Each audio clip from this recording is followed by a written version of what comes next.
everyone, I am starting a new mini-series walking you through the SFMatch application process, things that I've learned, tips I've picked up along the way, and things that I changed between my first draft and my final submission. I think it helps a ton to see an example of someone else's application when crafting your own, so hopefully this series helps you when you're making your application for SFMatch. However, keep in mind that even among reviewers, there is a huge variation in terms of preferences, what people like or don't like seeing in applications, so take this all with a grain of salt and use your best judgment to craft your best application. To start things off in part 1, we'll go over some general tips. My first tip is, if possible, ask a mentor who has had experience reviewing SFMatch applications to look over your application before you submit. When you fill out your application, you're viewing it from your own perspective, which is as the applicant and not as someone who has gone through and reviewed hundreds of these in the past. Having a reviewer look over your application can give you a fresh perspective and give you options on how to improve things by just making little formatting changes or wording changes. A lot of the tips I'll be sharing throughout the series are little things that my reviewer pointed out to me that I would not have known in the moment but seem obvious now in hindsight.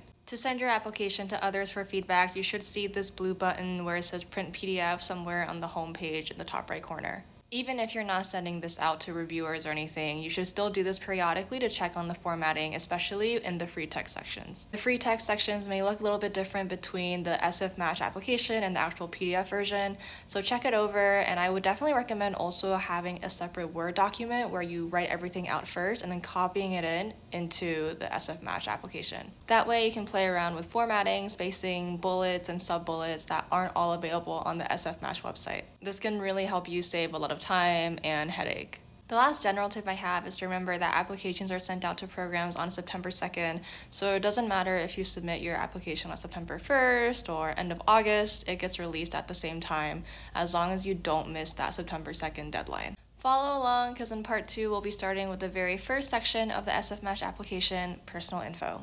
See you there.